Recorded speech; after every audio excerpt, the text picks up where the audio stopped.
on game day version. Game day style. Let me cook. Look at that.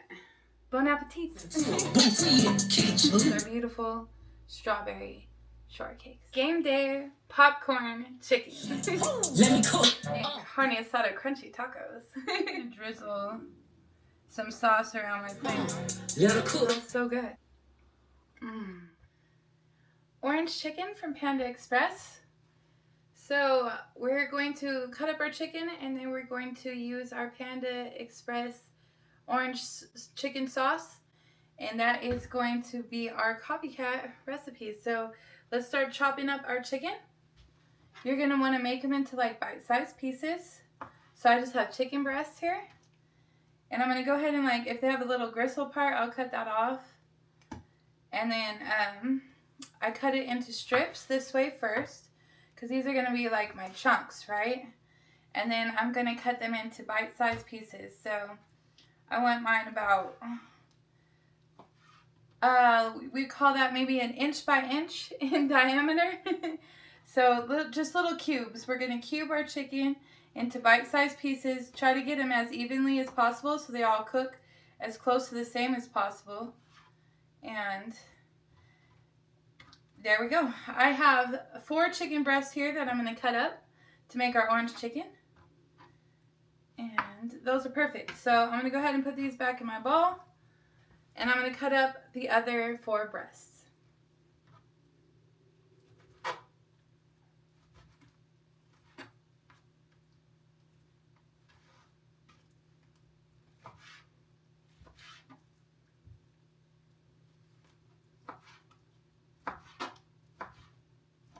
Alright, now that I have all my chicken diced up into little tiny cubes, I'm going to, the trick to getting the breading to stick is to dry them off. So again, I'm going to use my little paper towel trick.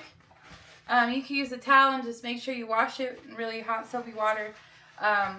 Or just use some napkins or some paper towels that's disposable like this and just dry off your chicken.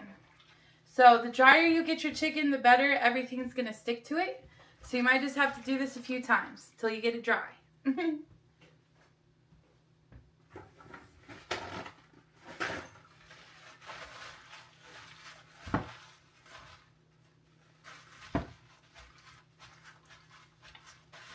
Okay, so I pretty much know it's dry when it tries to stick to the paper towel. That usually means it's ready to stick to everything else too. So now that my chicken is dried off really, really well, I'm going to wash my hands. Okay, so now that we have our chicken dried, we're going to add just 1 egg yolk. Now I have already taken the egg white out of here. It's just the yellow part. And I'm just going to put 1 egg yolk over my chicken. So instead of using a full egg mixture or milk and egg mixture, I'm just using the egg yolk because it's sticky and it has less moisture. I'm also putting in a tablespoon of garlic powder, no salt. And I'm putting in a teaspoon of Celtic sea salt, real sea salt with all the good stuff in it. Okay, now we are just going to mix that together.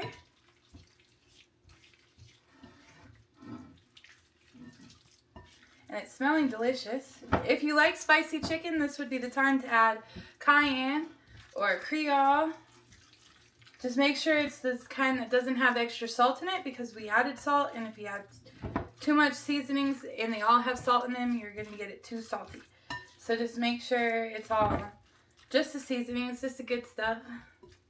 Alright, cool. So that's my chicken. Look how sticky that is. So that's the egg and the spices sticking to it. And now I know for a fact it's going to stick really good in my flour. My flour mixture is 2 cups of flour. And I did put crushed black pepper in here. There's 2 tablespoons of crushed black pepper. I like the crust to kind of have that little peppery look to it.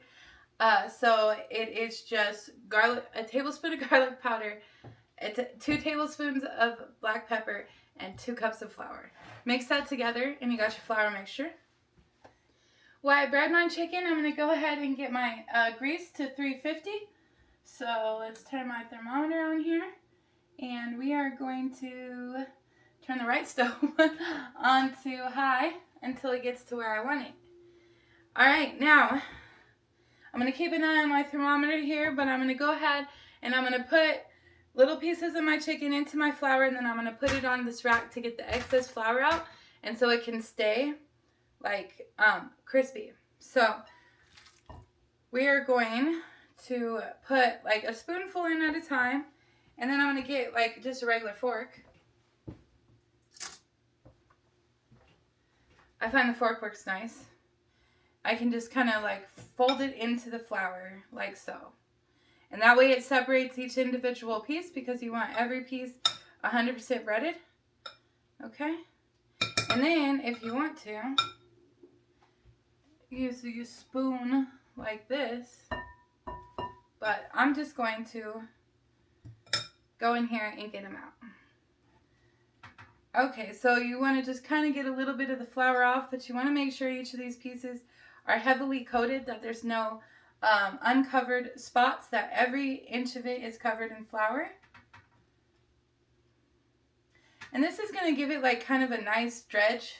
It's not going to be too heavy of a flour coating to where all you get is like the breading and none of the chicken. It's going to be mostly chicken with that crispy breading right on the outside of your chicken.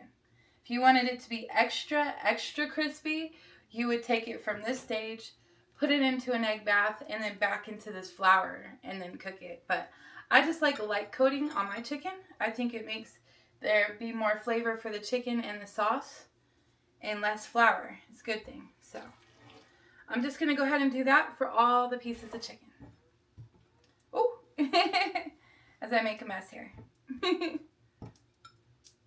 So I'm just going to dredge them and put them on my rack.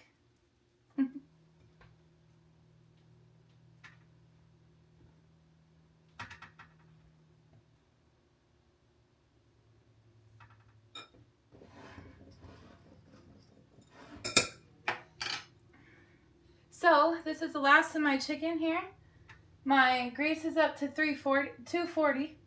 I fried chicken pieces that are this small. I tend to want it closer to 300. In between 300 and 350, so like 325, 300. Because they're such small pieces, they cook faster. Now, as these are just sitting here for a second, I'm almost at 300. I'm just going to put another little drizzle over them. And then the cool thing about this is you just shake it like that, and it gets the extra flour off. It makes a mess too, but you could just go like that. I guess that would be a little better, huh? Now, because I was touching all that raw chicken, I'm going to go ahead and wash my hands. Okay, we're already at 350, so I'm going to go ahead and turn that down. When I put my chicken in, it's also going to lower the temperature probably back down to about 300. So I'm going to make sure the extra flour's off of my chicken. And I'm going to go ahead and try to put as many pieces in here as I can get without it over boiling on me. And I do reuse my oil. I use olive oil. And you can reuse it enough times to where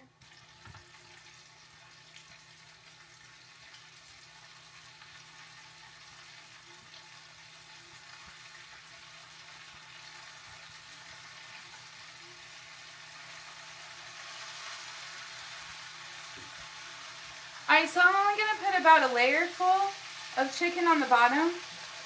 Because I do have flour and eggs on my chicken, it does get a little more bubbly.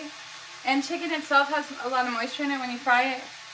So I'm not going to put too many pieces in at the same time. But I'm just going to fill the bottom. So it's kind of like a flat row of chicken on the bottom of my pan. And you want to kind of put them in at the same time so they're all evenly cooked. But I think that's about half of my chicken there. So you can use napkins too. Any kind of paper towels or whatever work for you. So I'm just going to cover my plate with paper towels. Now as these start to float, look at how beautiful golden those are. I want them with just a little bit more color. And as soon as they start floating to the top is usually when I know they're cooked. It's hard to tell with it bubbling like that. A few moments later. Alright, so I'm going to go ahead and take my chicken out.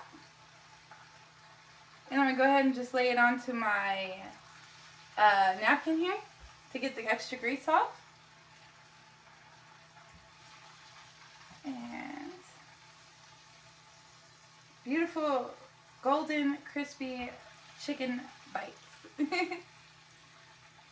Just enough flour to give them a crispy little edge.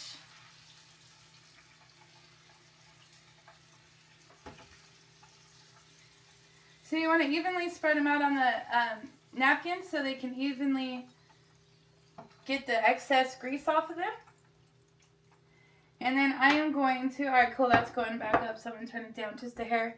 I'm going to go ahead and put the rest of my chicken into my grease. So I'm going to start at about 280 degrees. Okay, so now that I have gotten all my chicken cooked, and I have all the grease taken off of my chicken, I am ready to flavor it. So I'm going to go ahead and get my sauce. You can make this from scratch. There are recipes online, and I will eventually be making sauces from scratch. But today I'm just going to do the quicker version where I cook the chicken and Panda makes the sauce. So I'm going to go ahead and add my sauce to my chicken. And if it's not as hot as you like it, if you like your sauce hot, you're welcome to warm this up on the stove first and then add it in. But because I just took my chicken off the grease, it's still hot. So I'm going to just go ahead and use this hot chicken here. And I'm going to give it a nice little coating. Now, if it's not as hot as you want, you are welcome to put this into the oven or the air fryer to warm it up. I'm just going to stir it up here. Ooh, it smells so good. It smells just like Panda's orange chicken. And I'm sure it's going to taste just as good.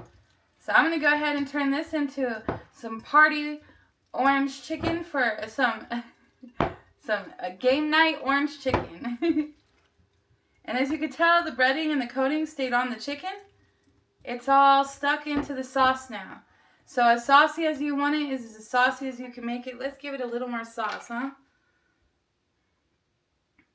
And this chicken looks delicious. Alright.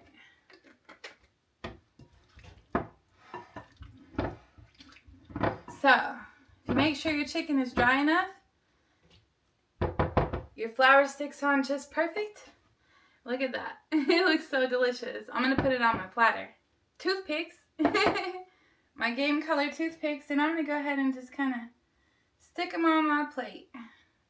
See if I can get them even. And now, they become game day appetizers. Orange chicken bites.